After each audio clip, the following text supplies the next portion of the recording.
بسم اللہ الرحمن الرحیم۔ میرے نبی کریم صلی اللہ علیہ وسلم نے فرمایا، صحابہ قیامت کے دن جب اہل جنت اہل جہنم سے پوچھیں گے کہ آخر تمہیں کس چیز نے دوزخ میں ڈالا، تو ان کا جواب یہی ہوگا کہ ہم لوگ نماز نہیں پڑھا کرتے تھے، ہم لوگ اللہ کو سجدے نہیں کیا کرتے تھے۔ حضرت سیدنا عبداللہ بن مسعود رضی اللہ تعالیٰ عنہ سے روایت ہے، آپ کہتے ہیں کہ ہم نے ایک دن حضور اکرم صلی اللہ علیہ وسلم سے پوچھا، آقا ہمیں بتایا جائے کہ اللہ تعالیٰ کو سب سے زیادہ کون سی چیز پسند ہے؟ اللہ تعالیٰ کو سب سے زیادہ کون سا عمل پسند ہے؟ میرے نبی کریم صلی اللہ علیہ وسلم نے فرمایا، صحابی، اللہ تعالیٰ کو سب سے زیادہ جو عمل پسند ہے، محبوب ہے، وہ ہے مقررہ وقت پر نماز باجماعت ادا کرنا۔ ارشاد ربانی تعالیٰ ہے کہ جس روز پنڈلی کھولی جائے گی اور لوگ سجدے کے لیے بلائے جائیں گے تو وہ سجدہ نہ کر سکیں گے، ان کی نگاہیں جھکی ہوئی ہوں گی، ذلت اور رسوائی ان پہ چھا رہی ہوگی۔ دنیا میں یہ سجدے کے لیے بلائے جاتے تھے، جبکہ صحیح سالم تھے تو یہ انکار کرتے تھے۔ قیامت کے روز میدان حشر میں لوگوں کو اللہ تعالیٰ کے حضور سجدہ کرنے کا حکم دیا جائے گا۔ جو لوگ دنیا میں باقاعدگی سے نماز پڑھتے رہے ہوں گے، انہیں اللہ تعالیٰ توفیق عطا فرمائیں گے اور وہ اللہ تعالیٰ کے حضور سجدے میں گر پڑیں گے، جبکہ بے نماز سجدہ کرنا چاہیں گے لیکن ان سے سجدے کی توفیق سلب کر لی جائے گی اور یوں سارے لوگوں کے سامنے بے نمازی ذلیل و رسوا ہوں گے۔ مسلم شریف کی حدیث میں ہے کہ حضور اکرم صلی اللہ علیہ وسلم نے یہ بات بھی ارشاد فرمائی کہ قیامت کے روز اللہ تعالیٰ اپنی پنڈلی کھولیں گے، سارے اہل ایمان سجدے میں گر پڑیں گے، دکھاوے کے لیے یا اپنی جان بچانے کے لیے۔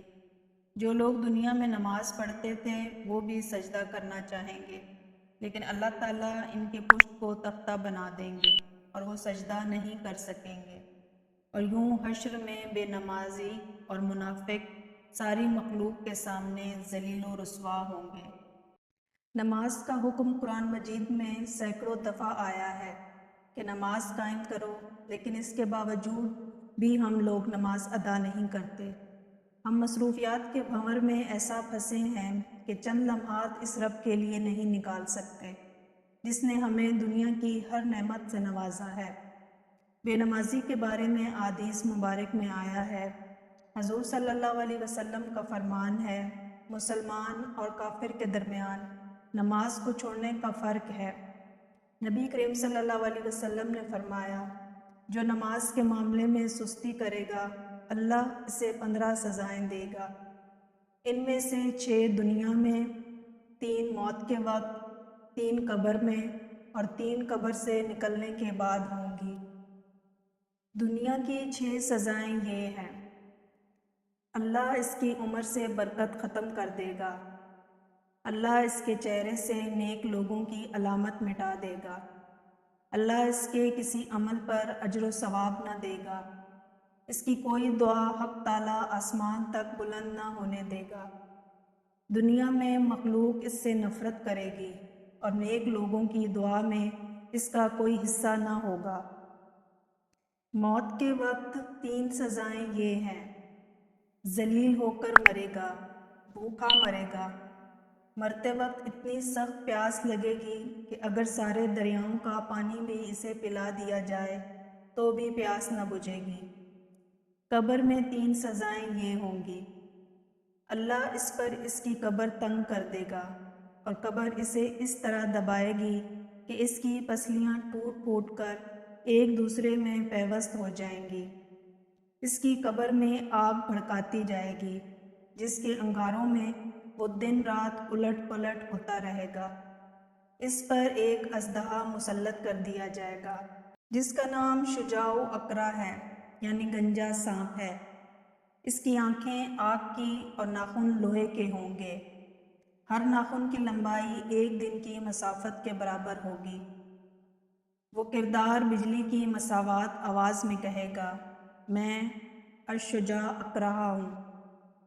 مجھے میرے رب نے حکم دیا ہے کہ میں تجھے فجر کی نماز ضائع کرنے کے جرم میں صبح تا وقت ظہر اور نماز ظہر ادا نہ کرنے پر، ظہر تا عصر، نماز عصر ضائع کرنے پر، عصر تا مغرب، نماز مغرب نہ پڑھنے پر، مغرب تا عشاء اور نماز عشاء ضائع کرنے پر صبح تک مارتا رہوں۔ اور جب بھی وہ ایک ضرب لگائے گا تو مردہ 70 ہاتھ زمین میں دھس جائے گا، اور وہ اپنے ناخن زمین میں داخل کر کے اس کو نکالے گا۔ یہ عذاب اس پر قیامت تک مسلط ہوتا رہے گا۔ ہم عذاب قبر سے اللہ کی پناہ طلب کرتے ہیں۔ قیامت کے دن 3 سزائیں یہ ہیں۔ اللہ اس پر ایک فرشتہ مسلط کر دے گا جو اسے منہ کے بل گھسیٹتے ہوئے جہنم کی طرف لے جائے گا۔ حساب کے وقت اللہ اس کی طرف ناراضگی والی نظر سے دیکھے گا جس سے اس کے چہرے کا گوشت ادھڑ جائے گا۔ اللہ اس کا حساب سختی سے لے گا جس سے زیادہ سخت و طویل کوئی عذاب نہ ہوگا۔ اللہ اس کو دوزخ میں لے جانے کا حکم صادر فرمائے گا، اور جہنم بہت برا ٹھکانہ ہے۔ پیارے دوستو، نماز میں سستی نہ کریں اور اپنی نماز قائم کریں تاکہ اللہ آپ پر ہر وقت مہربان رہے اور یہی نماز آخرت میں آپ کے لیے آسانیاں پیدا کرے۔ مجھے امید ہے کہ آپ نماز ضرور پڑھیں گے۔ اے میرے مولا، ہمیں معاف کر دے، ہم توبہ کرتے ہیں، ہمیں 5 وقت نماز پڑھنے کی توفیق عطا فرما۔ آمین یا رب العالمین۔